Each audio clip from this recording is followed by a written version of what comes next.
नमस्कार मित्रांनो, Shri Samarth goat farm या यूट्यूब चॅनलवर आपला स्वागत आहे. मित्रांनो, या आधीचे व्हिडिओ जर पाहिला नसेल तर चॅनलवर जाऊन ते पाहून घ्या. आजचा आपला विषय आहे की शेतकऱ्यांचा आणि शेळीपालकांचा अतिशय महत्त्वाचा विषय आहे, अतिशय फायद्याचा विषय आहे. ते म्हणजे आमच्या बोकडाचा योग्य किंमत कसा काढायचा. बऱ्याचशा वेळेस शेळीपालक बांधव हे बाजारामध्ये आपलं बोकड घेऊन जातात.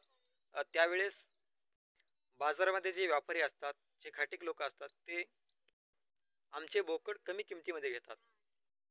म्हणजे जर 6,000चा बोकड असेल तर त्याने 5,000लाच घेतात. अशा पद्धतीने आपलं 1,000चा नुकसान होते आणि ते खाटीक लोक किंवा जे व्यापारी असतात ते फायदा करून घेतात. म्हणून आमचं नुकसान होऊ नये यासाठी आपण काय केलं पाहिजे. तर मित्रांनो, आमच्या जे बोकड असतं ते आम्ही घरामध्येच सुरुवातीला वजन करून घ्यायचं आहे. ते किती किलोचं आहे ते वजन करून घेऊन त्या पद्धतीने आपल्याला विकायचं आहे. आपला बोकड जिवंत वजन जर 100 किलो असेल तर त्याचा मटन साधारणतः 60 ते 65 किलो पडते. म्हणजे जिवंत बोकडाचा 60 ते 65% हे मटण पडत असतं. बाकी सगळं काय होत असेल. निश्चितपणे प्रश्न पडणं स्वाभाविक आहे की जर 100 किलोच्या बोकडाचं जर 60-65 किलोच मटण पडत असेल तर बाकीचं जे राहिलेलं 35 किलो असतं, 35 ते 40 किलो असते, ते काय होतंय. तर मित्रांनो, त्या बोकडाचा जो मुंडी असतोय तो जातोय, त्याचं पाय जे असतात खुरं ते जातंय, कातडी जातंय. हे सगळं गेल्यानंतरनं त्या बोकडाच्या पोटामध्ये जो वेस्ट मटेरियल असते त्यालाच आपण चारवट असंही म्हणतोय, ते जातोय. ते सगळं जाऊन जे प्युअर मटण असते ते फक्त 60 ते 65% राहत असते. म्हणून आपल्याला 60 ते 65% धरून आपल्या बोकडाचा कॅल्क्युलेशन करायचं आहे. तर कसं, जिवंत बोकड जर 20 किलो असेल तर त्याला आपण सुरुवातीला 60 ते 65 न गुणायचं आहे, नंतर 100 न भागायचं आहे. जवळपास 20 किलोचा बोकड असेल तर 12 ते 13 किलो मटण पडतंय. आणि 12 ते 13 गुणिले आमच्याकडे जे मटणाचा दर असेल 600 असेल किंवा 650 असेल किंवा 700 असेल त्यानं गुणायचं आहे. येणारे उत्तर जो असतोय एवढ्या किमतीला आपलं बोकड विकायचं आहे. अशा पद्धतीने आपण आमच्या शेडवर आपले बोकड वजन करून बाजाराला नेलो आणि विकलो तर आपला नुकसान होण्याची शक्यता कमी असते.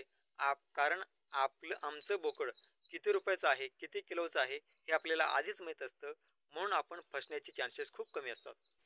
आता तुम्ही पाहू शकता व्हिडिओमध्ये आमच्या शेडवरले जे बोकड आहे त्या बोकडाचा वजन आपण करत आहोत. ते वजन साधारणतः 14 किलो आहे. आता 14 किलो बोकडाचा जर आपण बाजारामध्ये विक्री करायला गेलो तर तिथले व्यापारी 4,000लाच मागतील. सुरुवातीला 3,500ला मागतील, नंतर 4,000ला मागतील.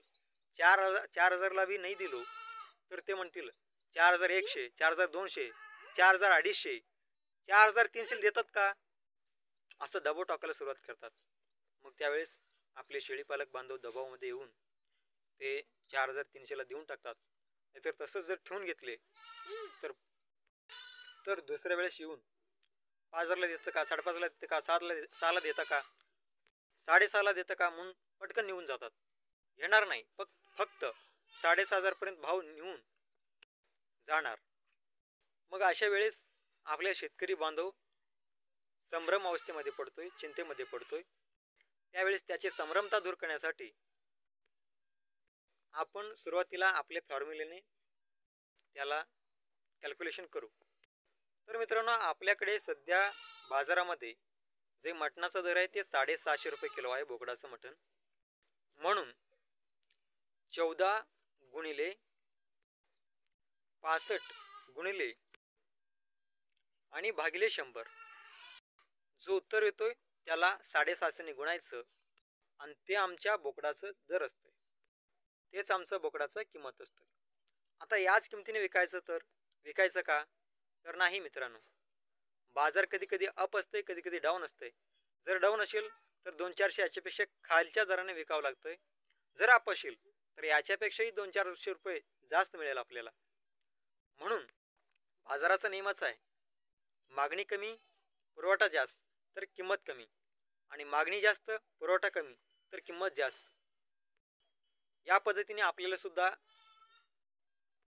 हे सूत्र लक्षात ठेवून एक अंदाजे किंमत काढून जर आम्ही बाजारामध्ये आपले बोकडं विकायला गेलो तर आपला जास्त नुकसान होणार नाही. आता ही बोकड साधारणतः 5,500च्या आसपासच्या दराने विकेल. म्हणजे कधी कधी 6,000ला पण विकेल, कधी कधी 5,500ला विकेल, कधी कधी 5,500ला विकेल. आता बाजारामध्ये मागणी कशी असेल त्यानुसार हा बोकडाचा किंमत ठरेल. जर मागणी पुरवठा जर जास्त असेल तर किंमत कमी असणार आहे, पुरवठा कमी असेल तर मागणी किंमत जास्त असणार आहे. म्हणून अशा पद्धतीने आपण वजन करून जर विकलो तर आपला फसवणूक होणार नाही किंवा आपला नुकसान होणार नाही, आपला तोटा होणार नाही. म्हणून फक्त मागणी पुरवठाचा नियम लक्षात घेऊन आणि आपलं बोकड शेडवर वजन करून सध्या मटणाचा दर किती आहे त्यानुसार जर आपण हिशोब केलो तर नक्कीच आपला नुकसान होणार नाही. व्हिडिओ कसा वाटला? जर व्हिडिओ आवडला असेल तर व्हिडिओला लाईक करा आणि चॅनलला सबस्क्राईब करा.